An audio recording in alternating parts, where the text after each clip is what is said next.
welcome back for another segment of our behavior chats. So let's get going with today's talk, which is going to be really about discrete trial teaching. So discrete trial teaching is known by a lot of different names, okay? And one of the names is discrete trial teaching.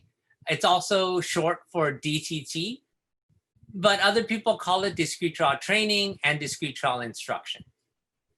Discrete trial teaching is a subset or a derivative of ABA. It's a specific implementation of applied behavior analysis.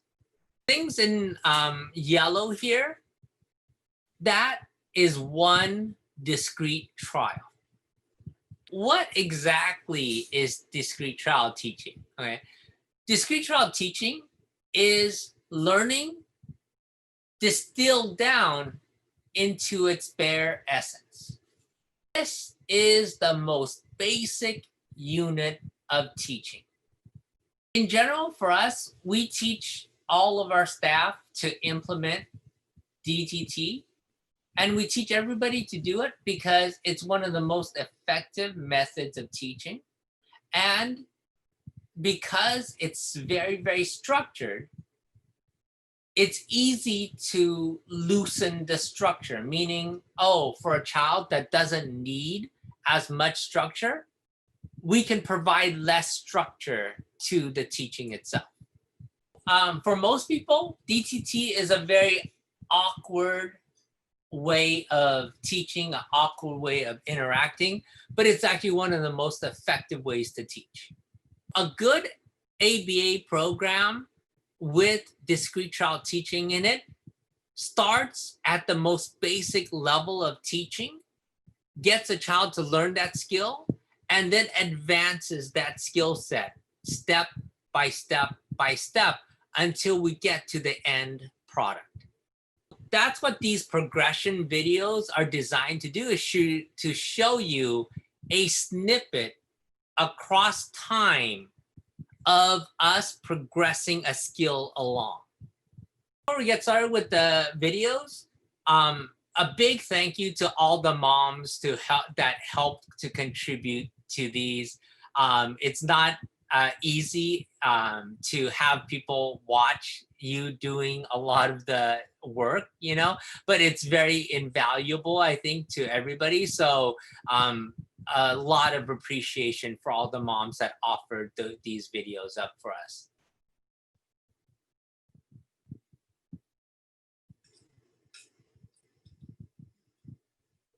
오, 그렇죠. 오.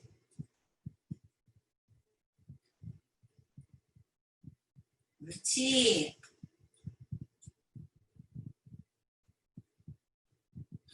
그럴까?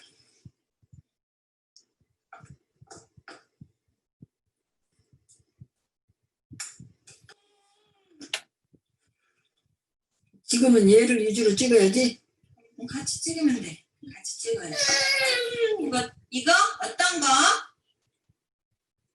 어떤 거?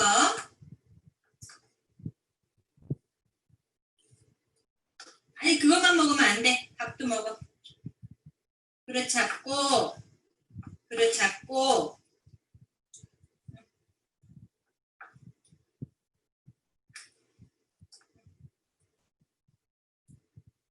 그렇지.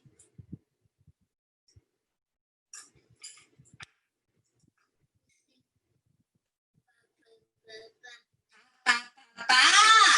그렇지. 이거 먹어? 엄마. 잘했어. 우와. 엄마도 하고 밥도 먹었어. 잘했어, 이로야. 다시 밥부터. 밥부터 떠. 그렇지. 그다음 또 줄게, 엄마가. 응. 그렇지, 잘했어. 또 밥 떠.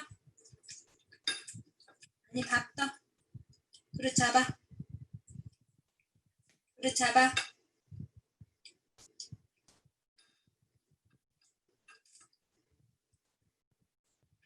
밥 그렇지, 잘하네. 얼른 먹어.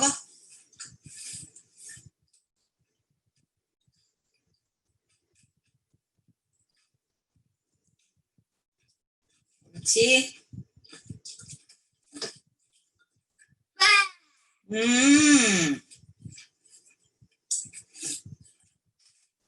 형아책 건드리지 마.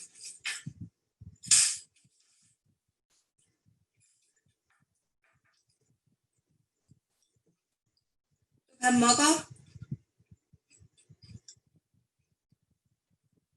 손. 이거 다시 잡아. 이로야 숟가락 다시 잡아. 그렇지. 에이.